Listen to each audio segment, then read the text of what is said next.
karena kelas ini adalah satu cetak biru atau blueprint dari objek yang akan kita buat, ya.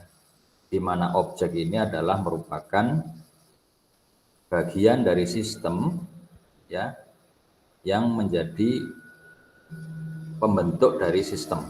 Jadi sistem itu adalah di dalam OOP ini adalah sistem itu adalah objek-objek yang saling berinteraksi untuk mencapai tujuan, ya. Itu kan sistem, ya. Sehingga pekerjaan kita di dalam OOP ini adalah membuat objek-objek. Nah, untuk membuat objek maka kita harus membuat kelas terlebih dahulu.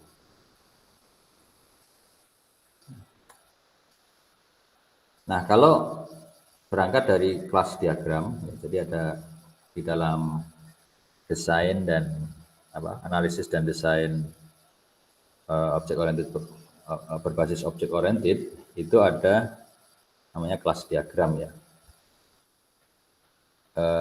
Mata kuliah yang berisi analisis perancangan saya kira ada tersendiri, ya, tetapi saya kenalkan di sini ada kelas diagram, yaitu diagram yang menggambarkan tentang kelas, ya.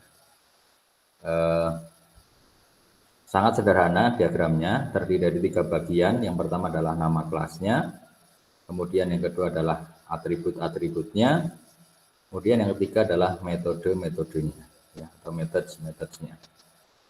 3 bagian ini. Nah, contohnya adalah misalnya kita mau bikin kelas mahasiswa, kita mau buat diagram kelas, ya, diagram kelas mahasiswa. Maka bagian pertama paling atas ini kita tuliskan nama kelasnya, ya.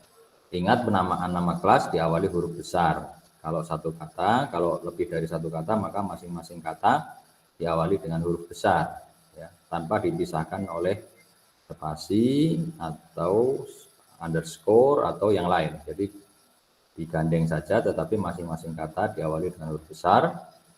Kemudian untuk atribut, ya, atribut kita kasih tanda plus, ya, name, nama, alamat, ya, ini adalah atributnya. Misalnya mahasiswa mempunyai atribut name, nama, alamat.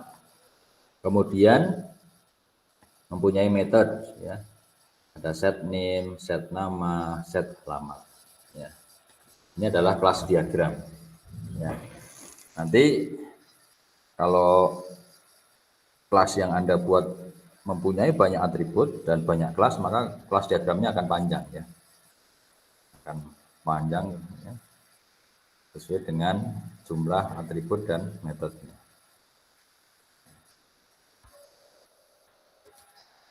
Nah, contoh lain misalnya adalah bicycle, ya, bicycle misalnya punya cadence, punya speed, ya, kecepatan, punya gear, position, ya, gear 1, 2, 3, 0 netral, ya. Terus punya atribut lampu, misalnya lampunya boolean, misalnya true or false, ya, on atau off. Kalau true berarti on, kalau false berarti off, gitu. Misalnya seperti itu. Misalnya nanti Anda sebagai programmer Anda akan mengkreasikan, ya, objek yang Anda buat itu atau kelas yang Anda buat punya atribut apa saja. Kemudian punya metode, ya, change cadence, ya, kemudian change gear, speed up, ya, atau accelerate, apply brakes, ya, mengerem, kemudian nyalakan lampu, kemudian bisa mematikan lampu juga. Mungkin bisa ditambahi belok kanan, belok kiri, ya, kemudian mengklakson, apalagi starter, ya, starter, kemudian matikan mesin, kemudian apalagi yang bisa dilakukan oleh sebuah motor atau sepeda, ya, sepeda motor lah. Jadi kelas yang kita buat, kita desain dulu atribut apa yang dimiliki, kemudian metode apa yang dimiliki, ya. Artinya status apa yang dimiliki dan kemampuan apa atau behavior apa yang dimiliki, ya. State, behavior, ya. Atas itu adalah state, yang bawah adalah behavior, perilaku dari sebuah objek yang nanti akan dibuat. rancangannya ada di dalam diagram kelas atau kelas diagram.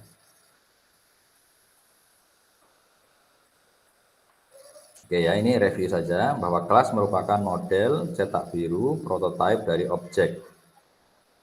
Objek adalah hasil instansiasi dari kelas. Jadi kelas itu adalah cetak birunya atau prototipenya atau modelnya atau blueprintnya. Kemudian proses menghasilkan objek atau membuat objek disebut dengan proses instansiasi atau instantiation. Maka objek itu disebut instance of class. Ya, objek itu adalah instance ya, of class, dari kelas yang sudah kita desain. Ya. Satu kelas, satu blueprint, satu model, ya, dari satu model atau dari satu kelas atau dari satu blueprint bisa dibuat banyak instance, bisa dibuat banyak objek. Ya, jadi nama lain objek itu adalah instance. Ya. Objek itu adalah instance of class. Jadi dari satu desain bisa dibuat banyak objek, tergantung kebutuhan. Sebagaimana satu desain rumah bisa dibuat sekian banyak rumah. Ya. Satu desain baju bisa dibuat sekian banyak baju. Ya, tentu sesuai dengan kebutuhan. Tetapi yang jelas objek-objek yang diinstansiasi dari kelas yang sama memiliki atribut dan metode yang sama. Ya, jadi kalau mahasiswa punya NIM, nama, alamat, maka semua objek mahasiswa mempunyai NIM, nama, dan alamat. Tidak ada yang berbeda dari kelasnya. Kalau ada yang berbeda berarti objek tersebut bukan instance dari kelas mahasiswa. Ya. Jadi kalau kita back tadi, mahasiswa punya NIM, nama, alamat. Maka nanti objeknya mahasiswa semuanya, ya, sebanyak apapun yang kita buat, hanya memiliki NIM, nama, dan alamat. Ya, hanya memiliki NIM, nama, dan alamat, atributnya. Metodenya juga sama. Kalau kita desainnya kita buat set name, set nama, dan set alamat, maka ya objeknya hanya mempunyai itu. Hanya mempunyai 3 metode itu. Tidak lebih dan tidak kurang. Tidak lebih dan tidak kurang. Oke. Nah, bagaimana deklarasi kelas? Ya, mudah sekali. Tinggal gunakan kata kunci kelas. Kemudian kalau di Java ya pakai kurawal buka tutup, kemudian deklarasi atribut dan metode. Ya, deklarasi atribut dan metode di dalamnya. Ya, jadi ada 3 bagian: nama kelas, tadi aturannya seperti yang sudah saya sampaikan tadi. Kemudian deklarasi atribut, deklarasi metode. Deklarasi atribut dan deklarasi metode.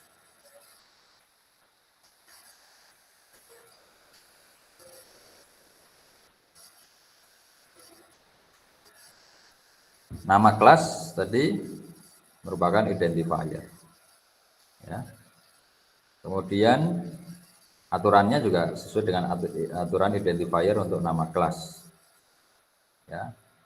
Diawali dengan huruf besar untuk setiap katanya, tanpa spasi. Kalau saya menggunakan underscore boleh nggak Pak? Compiler tidak akan menganggap error, tetapi itu tidak mengikuti naming convention atau kesepakatan penamaan di dalam program Java ya. Kalau Java itu ya. Mungkin bahasa yang lain punya aturan kesepakatan yang lain. Kemudian atribut dan metode jumlahnya bisa 0 atau lebih. Jadi nama kelas itu kelas itu bisa saja tidak mempunyai atribut atau metode sama sekali. Bisa memiliki 1, bisa memiliki 2, bisa memiliki n. Banyak. Ya, tetapi kalau kita membuat sebuah kelas tanpa atribut dan metode, buat apa? Tidak ada gunanya kan? Ya, useless. Meskipun secara kompilasi bisa, secara tata bahasa bisa. tapi nggak ada gunanya.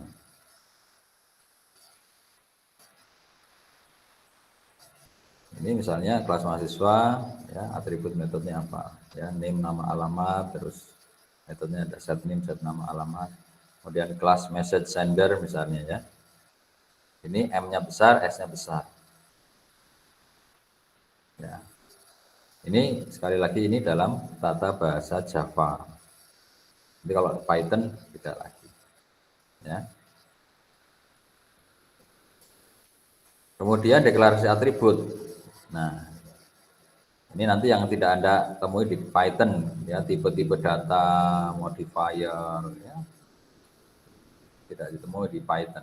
Tapi di Java sangat detail, ya, sangat detail, ya, sehingga memang untuk belajar bahasa, belajar OOP ini sebaiknya pakai Java. Ya. Karena pemahaman-pemahaman tentang akses modifier itu bisa kita pahami dari bahasa ini. Jadi untuk mendeklarasikan atribut atau variabel, ya, diawali dengan modifier akses. Kemudian tipe datanya, kemudian baru nama atributnya, kemudian optional ini, optional di dalam kurung awal ini optional, default value-nya sama dengan default value, kemudian titik koma. Artinya default value tidak harus dituliskan. Ya, contohnya private string name. Ya, private ini. Private ini adalah modifier access.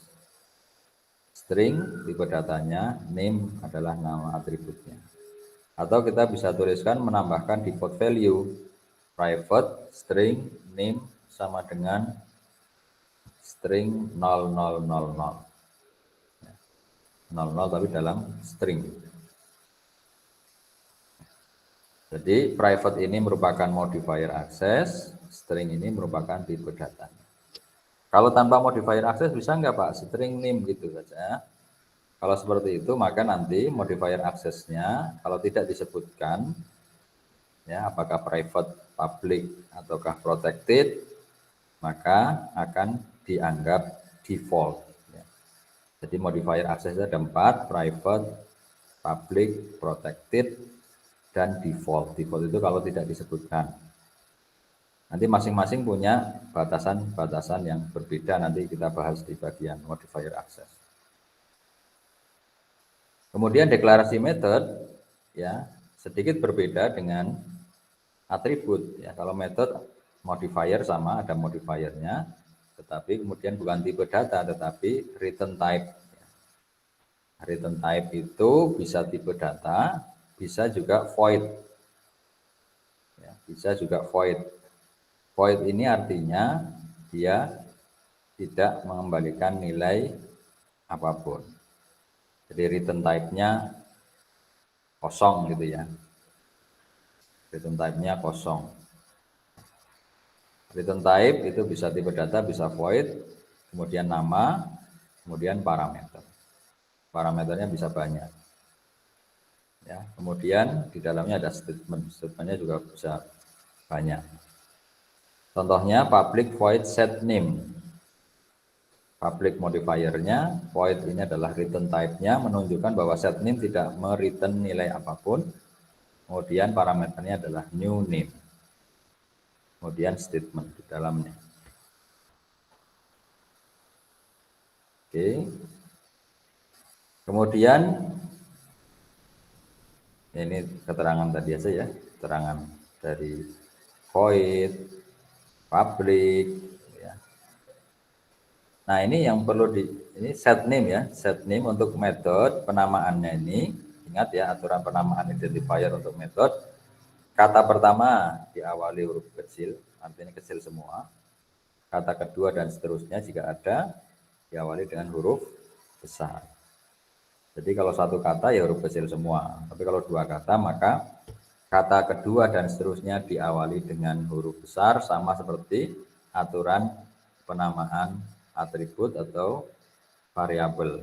New name, maka new-nya kecil, name-nya n-nya besar. Jadi metode dengan variabel itu sama aturan penamaannya. Nah ini contoh ya, misalnya kita bikin kelas bicycle sesuai dengan tadi diagram kelasnya, kemudian atributnya ini cadence, speed, gear, masing-masing default ininya, modifier aksesnya, tipenya int ya, tipenya int. Sebenarnya untuk gear itu hanya 1, 2, 3, 4 ya, di bawah 10, maka sebenarnya tidak pas kalau di tipe datanya menggunakan int, karena int banyak sekali ininya ya, range-nya. Sebenarnya byte saja cukup ya, byte itu cukup. Itu kalau kita berbicara tentang efisiensi kita kaitkan dengan efisiensi memori penyimpanan. Ya, tapi kalau untuk mudahnya ya udahlah, kalau numerik integer asal bukan pecahan gitu ya. Kemudian metodenya ini change cadence, ini void. Tidak ada modifier aksesnya depannya, berarti default. Kemudian ada parameternya new value ya, cadence sama dengan new value. Artinya nanti kalau metode ini dipanggil, maka new value akan masuk ke atribut cadence ya. New value yang di sini dimasukkan oleh user, nanti ketika memanggil dimasukkan ke dalam cadence. Change gear juga sama, new value akan masuk ke variabel atau atribut gear. Speed up ini parameternya adalah increment, kecepatannya menambah berapa ya. Jadi isinya adalah speed sama dengan speed plus increment. Apply break mengurangi kecepatan, dikurangi dengan decrementnya, kurangi berapa, 10 atau per 10 atau per 5 atau per 20, tergantung kepada seberapa dalam pemakai kendaraan ini menginjak rem gitu kan. Increment decrement ini kan gitu. Kalau increment berarti seberapa dalam kalau mobil dia menginjak pedal gas. Kalau apply brake, decrementnya berarti seberapa dalam dia menginjak pedal rem. Kalau motor ya nanti tinggal pedal gasnya kan di tangan. Ya, jadi ada increment decrementnya. Semakin dalam, semakin increment decrementnya semakin besar. Kan gitu ya. Ya tapi sebenarnya realnya ya nanti tergantung gearnya, gear positionnya dari kendaraan itu pada posisi berapa. Kalau gearnya gear 1 mau ditarik sekencang apapun ya kecepatannya terbatas ya, karena gearnya gear 1. Kemudian print state ini adalah speedometernya ya. Print state ini menggambarkan speedometernya yang menampilkan cadence-nya. Cadence itu putaran mesin, RPM, speed itu kecepatannya, gear itu posisi giginya, gigi berapa. Di speedometer itu kan kita banyak ya disuguhkan data kecepatan, ada RPM, ada posisi gigi, gear, kemudian ada bahan bakarnya, gitu ya. Kemudian ada mungkin lampu sen kiri, sen kanan, ya ada indikatornya. Nah, jadi print state ini adalah merupakan speedometernya, ya, speedometernya. Oke, nanti silakan dicoba kelas itu. Nah, sekarang kita masuk bagaimana membuat objek. Ya. Dan saya tak ambil air putih dulu.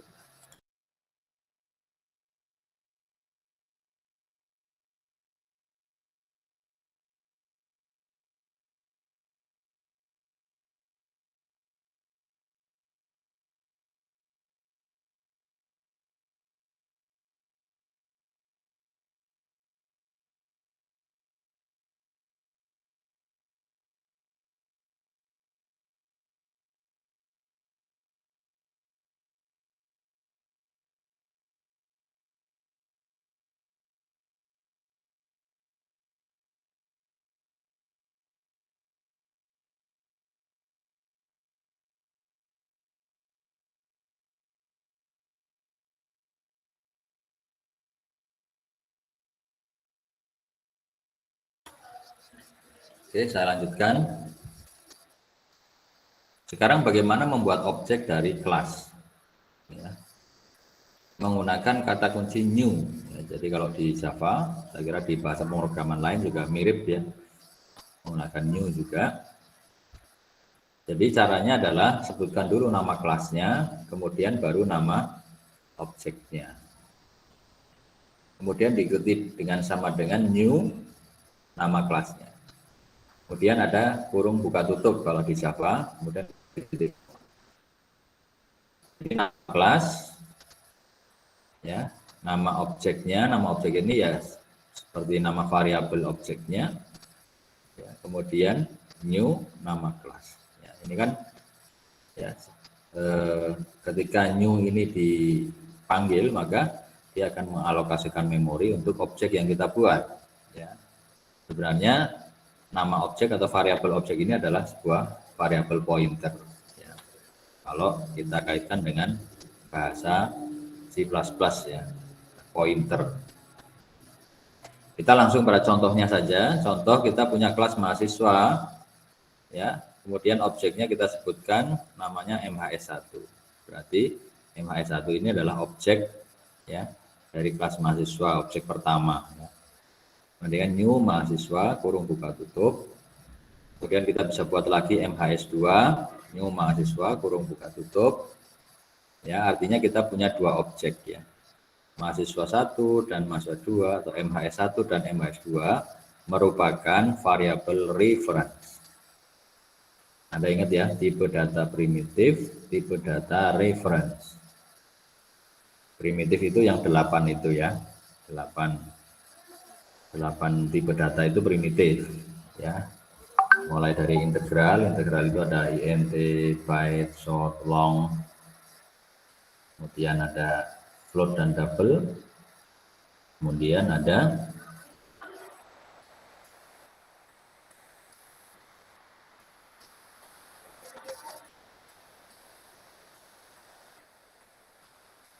ada boolean ya, jadi 8 ya. Benar enggak 8? Satu lagi char ya. Satu lagi char 8. Nah, selain itu maka reference termasuk array kemarin yang Anda pelajari secara mandiri itu adalah tipe reference ya. Di sini tipe referensinya mana? Mahasiswa. Mahasiswa itu adalah kelas sehingga dia merupakan tipe reference. MHS1 adalah variabel reference. Artinya MHS1 ini isinya bukan data tetapi alamat memori dari data MHS1 nanti disimpan. MHS1 punya data apa saja Pak? MHS1 punya data apa saja tergantung desainnya. Desain dari mahasiswa, kalau tadi punya name, nama, alamat. Berarti MHS1 punya name, nama, dan alamat yang harus disimpan. Nah, disimpan di mana? Memorinya disimpan dalam MHS1 itu. Ya, jadi MHS1 menyimpan alamat memori dari data atribut dari MHS1 yang disimpan. Kemudian MHS2 juga sama, dia akan menyimpan name, nama, dan alamatnya pada lokasi memori yang lain yang berbeda dengan MHS1. Sehingga MHS1 dan MHS2 ini adalah merupakan variabel reference, ya, bukan variabel primitif. Oke, jelas ya. Kemudian bagaimana mengakses atribut dan metode? Mengakses atribut dan metode harus kita lakukan melalui nama objeknya. Jadi misalnya kita mau mengakses name, ya, data name dari MHS1, maka sebutkan nama objeknya dulu, MHS1 titik name sama dengan misalnya 01. Artinya atribut name dari MHS1 diubah nilainya menjadi 01. Sehingga hanya name dari MHS1 saja yang berubah. Name dari MHS2 tidak akan terganggu, MHS3 dan seterusnya juga bila ada tidak akan terganggu karena lokasinya berbeda-beda. Nah, untuk mengakses metode juga sama. Mengakses metode diawali dengan nama objeknya dulu. Nama objeknya MHS1 titik set name dalam kurung 01. Ya. Jadi kalau metodenya ada parameternya, maka dalam kurung dituliskan parameternya, nilai dari parameternya. Kalau tidak, maka hanya kurung buka tutup saja. Kurungnya harus dituliskan. Kemudian atribut dan metode yang dapat diakses dengan cara di atas ini, seperti ini. Ya, itu syaratnya adalah atribut dan metode itu mempunyai modifier public ya, atau default ya. Default juga bisa. Tapi kalau yang private, atribut-atribut yang private, metode-metode yang private, maka tidak bisa diakses secara langsung oleh objeknya. Ya, namanya juga dibatasi, aksesnya privat. Kalau privat kan jadi privacy, jadi privasi, maka tidak bisa diakses secara sembarangan. Tidak bisa diakses secara umum. Ya, itu namanya privacy. Oke, jadi gampang sekali ya membuat kelas, membuat objek, membuat atribut, metode, mengakses atribut, mengakses metode itu sebenarnya adalah sesuatu yang mudah sekali ya, mudah sekali dilakukan. Artinya tata aturannya itu mudah. Nah, kemudian saya kenalkan namanya konstruktor. Mungkin di bahasa C++ juga sudah kenal konstruktor, atau di ya kalau di Python juga ada konstruktor sebenarnya ya, yang init itu konstruktor. Konstruktor itu apa? Konstruktor adalah mekanisme untuk menginisialisasi nilai atribut pada saat objek dibuat. Ya, pada saat objek dibuat. Jadi ketika kita membuat objek, kita ingin langsung menginisialisasi nilai atribut-atribut yang dipunyai oleh objek tersebut. Maka mekanisme itu nanti menggunakan yang namanya konstruktor. Konstruktor itu seperti metode ya, bukan metode ya, tetapi seperti metode yang memiliki nama sama dengan nama kelasnya. Jadi kalau ada kelas mahasiswa, maka nama konstruktornya nanti di dalamnya ada seperti metode namanya mahasiswa. Kalau nama kelasnya bicycle, maka nanti ada seperti metode yang namanya sama dengan nama kelasnya, yaitu bicycle. Itu adalah konstruktor. Itu adalah konstruktor.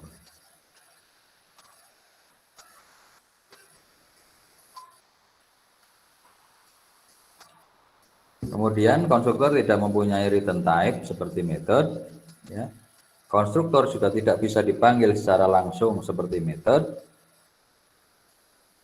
Konstruktor hanya bisa dipanggil secara otomatis, ya, implisit, secara internal. Ya, saat objek dibuat, maka compiler itu akan langsung memanggil konstruktornya. Dan di dalam Java kelebihannya beda dengan kalau C++, konstruktor tidak perlu memiliki destruktor. Ya, kelebihan di dalam Java konstruktor, ya, ketika kita membuat konstruktor, kita tidak perlu membuat destruktor secara eksplisit, karena destruktornya sudah dibuat secara otomatis oleh Java-nya.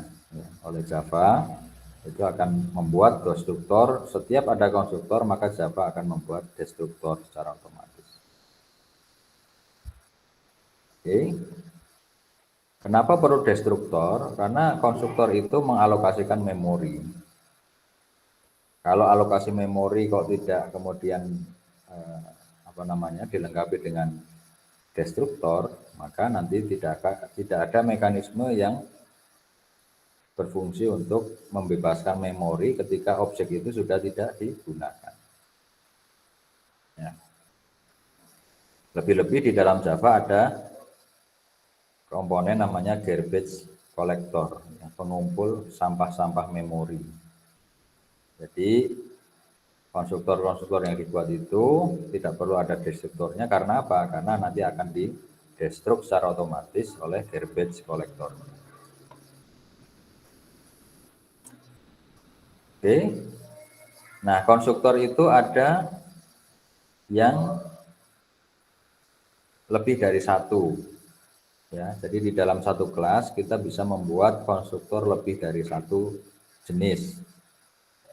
Ya.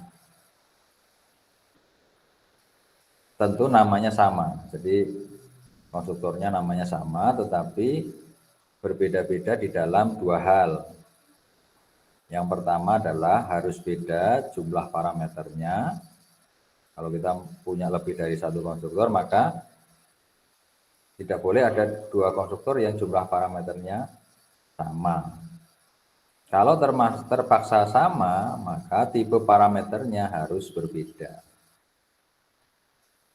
Jadi dua konstruktor di dalam kelas ya boleh, tetapi parameternya jumlahnya harus berbeda. Misalnya yang pertama, konstruktor pertama parameternya 1 jumlahnya. Konstruktor yang kedua parameternya 2. Konstruktor yang ketiga parameternya 3. Itu boleh. Tetapi kalau ada dua konstruktor parameternya sama-sama 2, itu masih boleh selama tipe data dari parameternya berbeda. Misalnya yang pertama 2 parameter, yaitu string name dan string nama. Kemudian yang kedua 2 parameter, tetapi string nama dan string dan int umur misalnya. Tidak sama-sama string, tetapi yang satu tadi, yang dua pertama itu tadi string dan string. Konstruktor yang kedua 2 parameter juga sama, tetapi parameternya tipenya string dan int. Itu sudah dianggap berbeda. Ya, itu sudah dianggap berbeda. Itu disebut overloading konstruktor. Ya, konstruktor lebih dari satu. Ya. Kemudian juga ada istilah overloading method, yaitu metode yang sama namanya di dalam satu kelas lebih dari satu. Ya, ada 2 metode namanya sama ya di dalam satu kelas. Ketentuannya sama dengan overloading konstruktor. Jadi kalau ada 2 metode yang sama namanya, maka jumlah parameternya harus berbeda. Atau kalau jumlah parameternya sama, maka tipe data dari parameternya harus berbeda. Ya. Misalnya string-string tadi, yang kedua string dan int. Atau dibalik juga boleh, misalnya yang pertama string int, yang kedua int string, itu juga sudah dianggap beda. Ya, yang jelas parameter pada posisi yang sama tidak boleh dua-duanya bertipe sama. Ya. Salah satunya harus tipenya berbeda. Minimal salah satu dari parameter-parameter yang ada. Ya. Contoh konstruktor ini seperti ini. Ya. Ya, misalnya poin P1, poin itu titik ya. Kelas poin, kita bikin objek P1, new point 10,5. Berarti P1 itu koordinatnya 10,5, P2 koordinatnya 7,6. Ya. Kemudian, ini contoh konstruktor ya, tapi bukan contoh overloading konstruktor. Contoh di sini adalah overloading method ya. Apa yang disebut overloading method? P1 atau class point ini punya metode distance 2 macam. Yang pertama distance yang parameternya adalah point. P2 ini kan point tipenya ya. Kemudian distance yang kedua parameternya adalah berupa koordinat. Ya. disebutkan X, Y-nya. Jadi berapa X, berapa Y, ya, berapa X dan berapa Y. Ini dua metode yang namanya sama, tetapi jumlah parameternya berbeda dan juga sekaligus tipe parameternya juga berbeda, tipe datanya. Itu disebut dengan overloading method. Itu disebut dengan overloading method.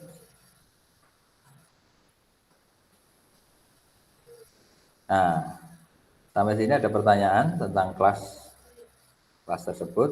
Belum, nanti saya lanjutkan ke materi berikutnya.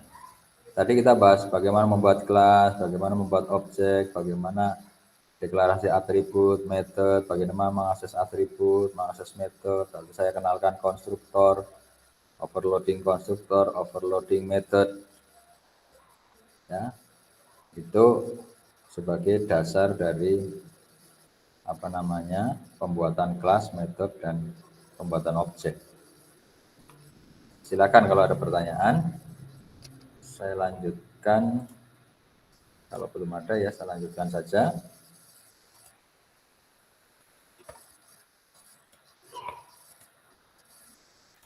Saya lanjutkan dengan implementasi OOP ya.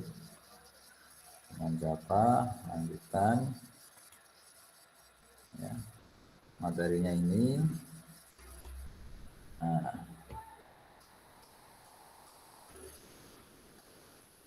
Nah, sebentar.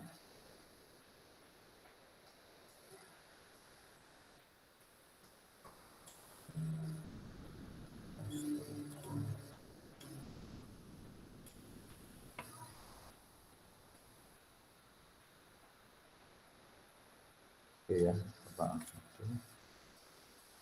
Share lagi.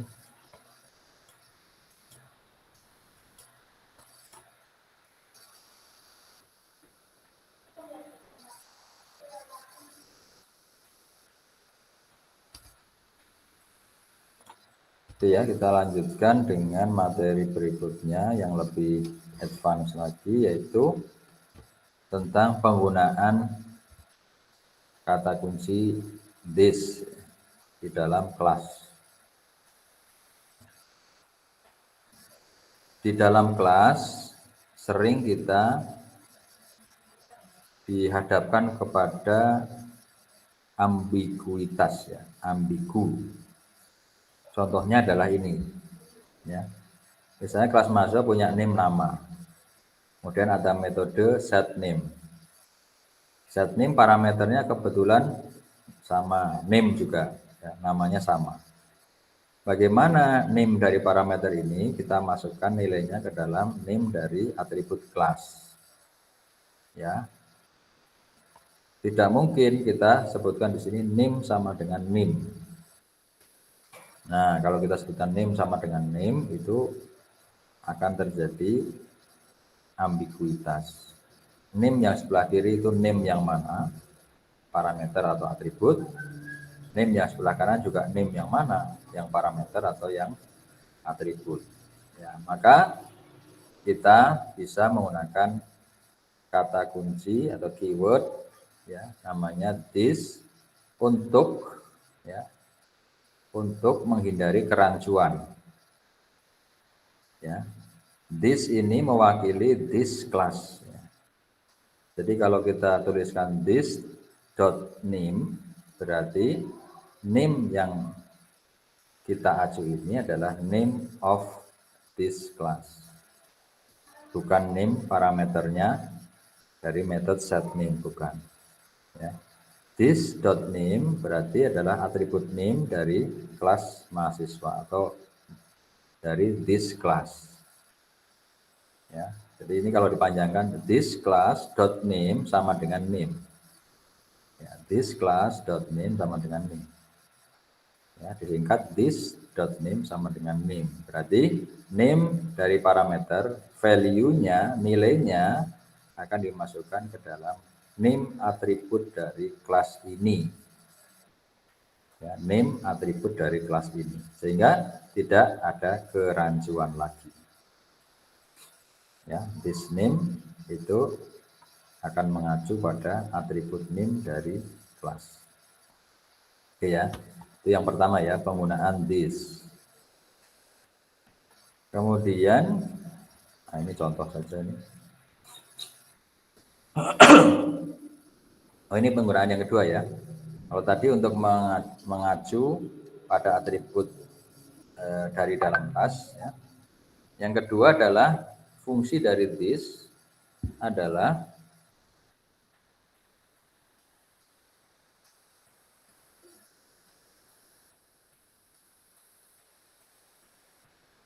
untuk memanggil konstruktor dari konstruktor lain. Jadi fungsi this selain untuk mengacu atau mengakses atribut of this class, itu juga bisa digunakan untuk memanggil konstruktor dari konstruktor lain. Artinya dari konstruktor yang kedua atau ketiga. Misalnya di dalam satu kelas, ini potongan program saja ya, bukan full program ini, potongan. Misalnya kelas mahasiswa punya name, nama, alamat, punya konstruktor, ini contoh konstruktor ya. Ada dua macam, yang pertama konstruktor dengan 2 parameter, kemudian yang kedua konstruktor dengan 3 parameter.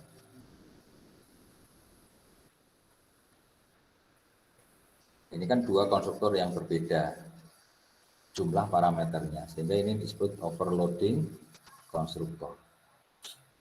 Nah, di dalam konstruktor yang kedua dengan 3 parameter, kita ingin memasukkan nilai name dan nilai nama dari parameter itu ke atribut name dan atribut nama. Kita bisa tuliskan di sini this name sama dengan name, this nama sama dengan nama, kemudian baru this alamat sama dengan alamat. Tetapi itu tidak efisien ya. Karena apa? Kita mempunyai konstruktor yang 2 parameter, di mana konstruktor dengan 2 parameter yang di atasnya ini dia mengassign nilai parameter name dan nama ke dalam atribut name dan nama. Maka kita bisa gunakan ini saja, kita panggil.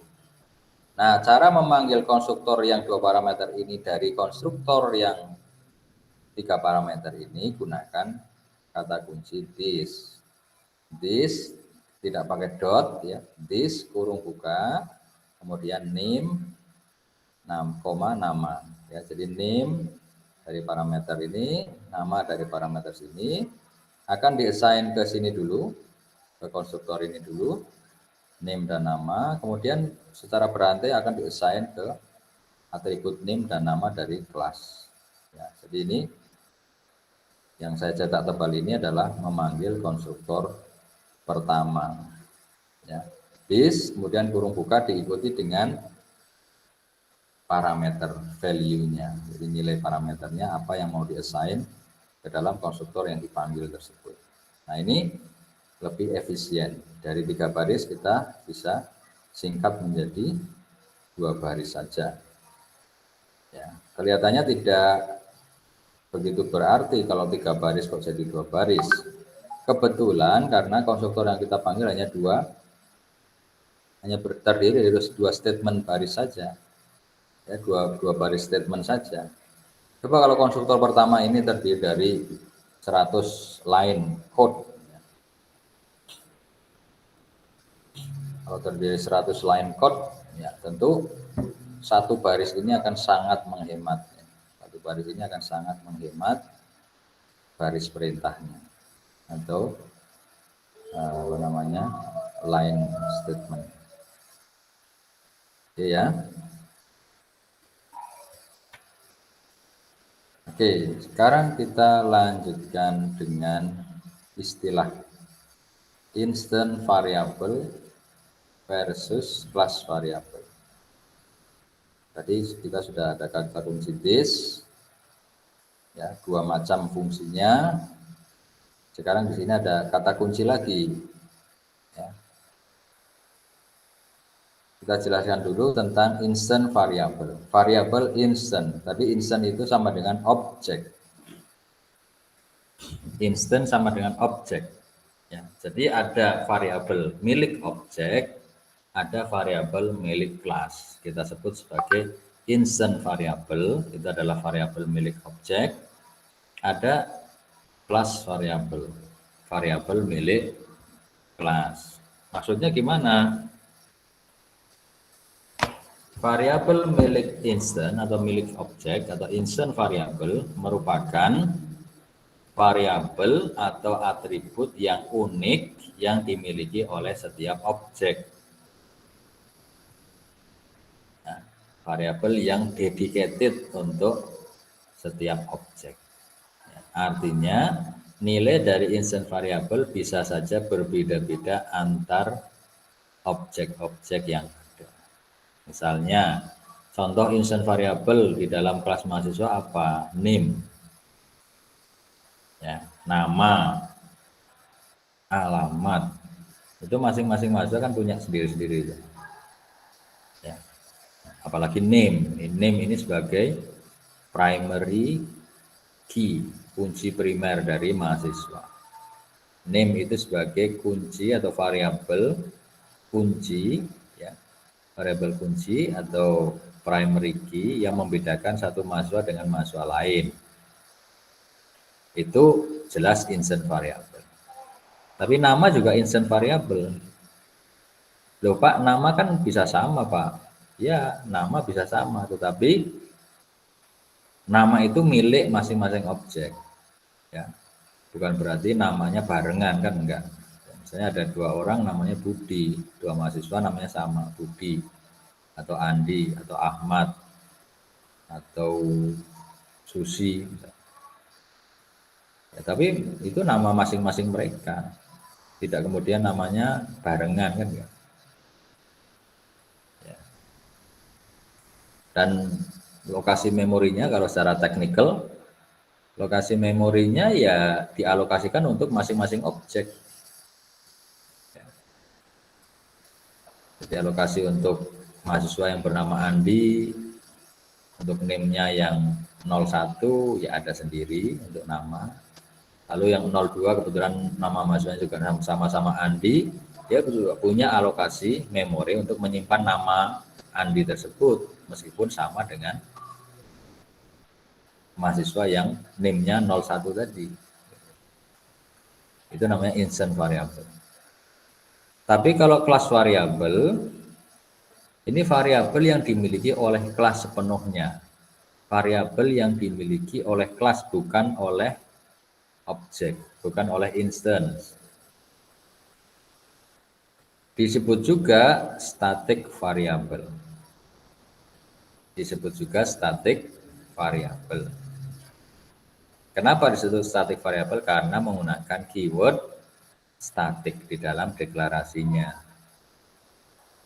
Nah, jadi ada tambahan kata kunci static untuk mendeklarasikan kelas variabel atau static variabel atau variabel static. Nilai dari kelas variabel sama. Kalau tadi bisa saja berbeda-beda atau bisa saja sama kalau yang instant variable. Tapi kalau kelas variabel, nilai dari variabel tersebut sama untuk semua objeknya. Sama untuk semua objeknya, tidak berbeda-beda. Ya. Misalnya apa Pak? Misalnya kalau mahasiswa itu ya misalnya semester. Semua mahasiswa sekarang adalah semester ganjil. Ya kan? Semua mahasiswa sekarang atribut semesternya adalah semester ganjil. Semester itu bukan atribut yang dedicated untuk mahasiswa, tetapi untuk masing-masing mahasiswa ya, untuk setiap mahasiswa tidak. Tetapi semester itu adalah variabel milik kelas mahasiswa, milik mahasiswa secara keseluruhan, sehingga disebut kelas variabel. Atau karena dengan kata kunci static maka menjadi static variable. Jadi kelas variabel, static variabel itu sama, ya, sama.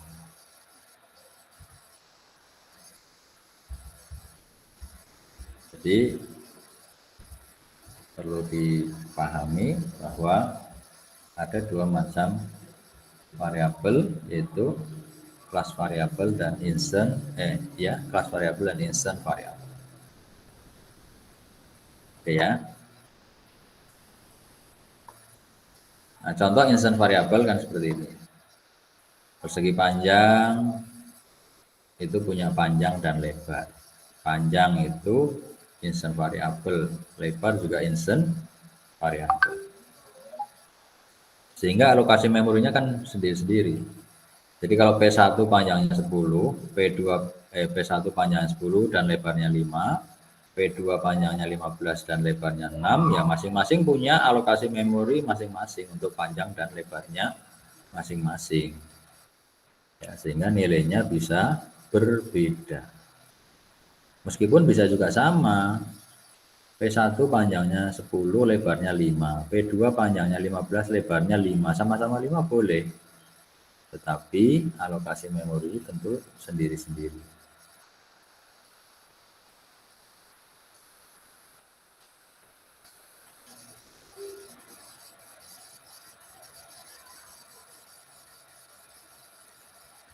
Oke ya. Jadi karena panjang dan lebar merupakan instant variable, maka nilainya unik untuk setiap objek. Ya. Nilainya unik untuk setiap objek. Oke, next. Contoh kelas variabel. Ya. Contoh kelas variabel.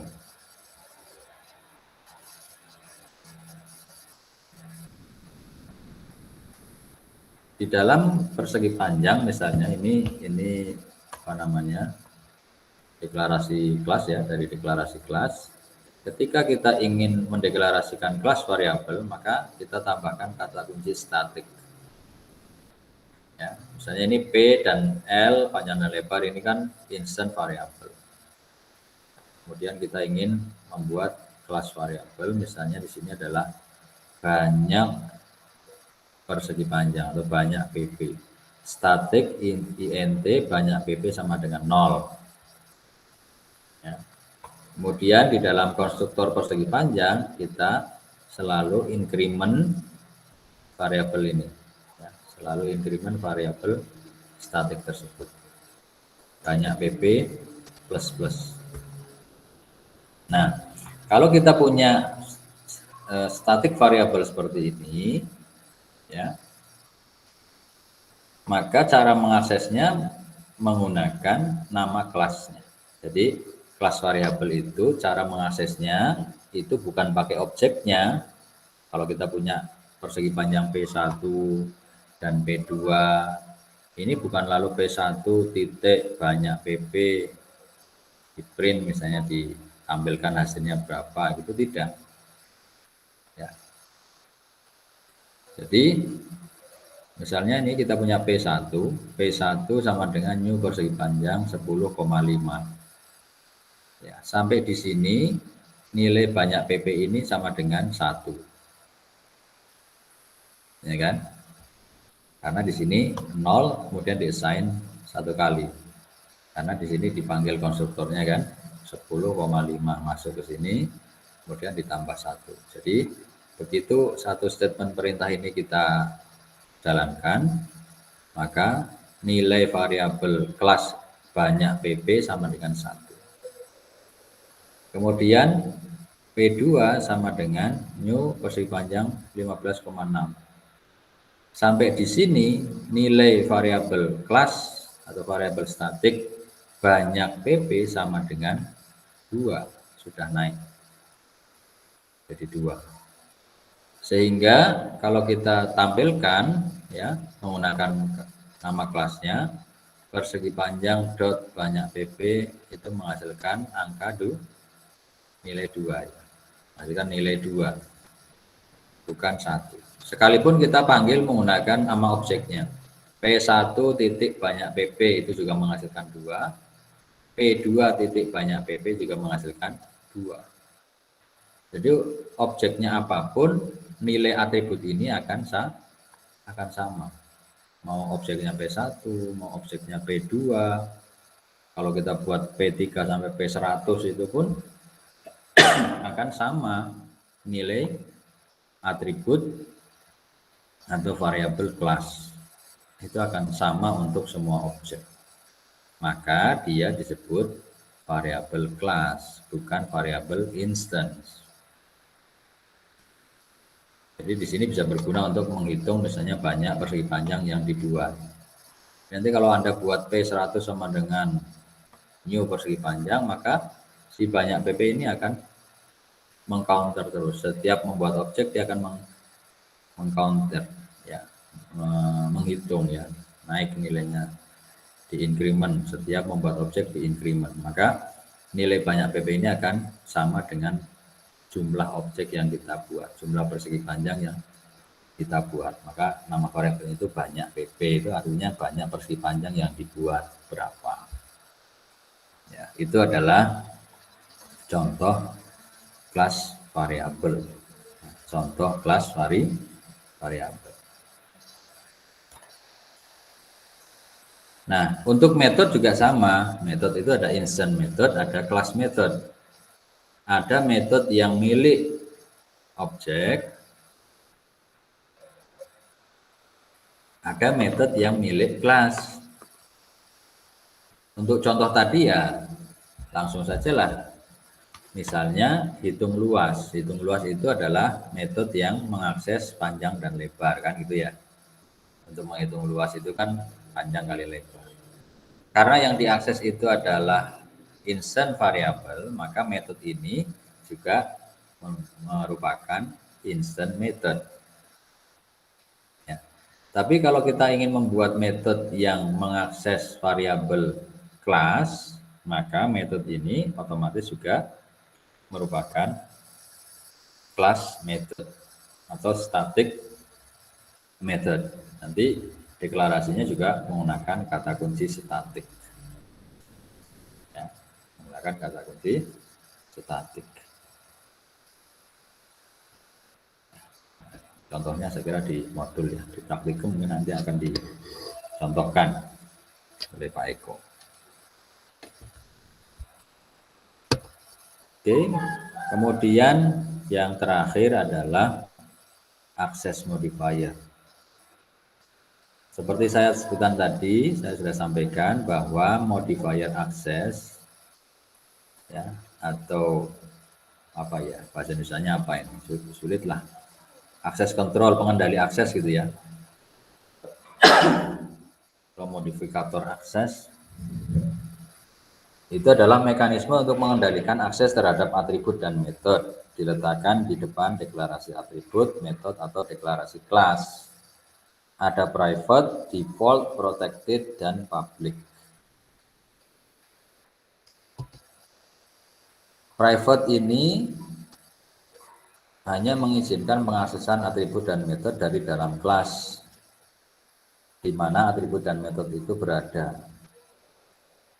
Ya, itu private, jadi hanya bisa diakses internal kelas saja. Kalau default ini bisa diakses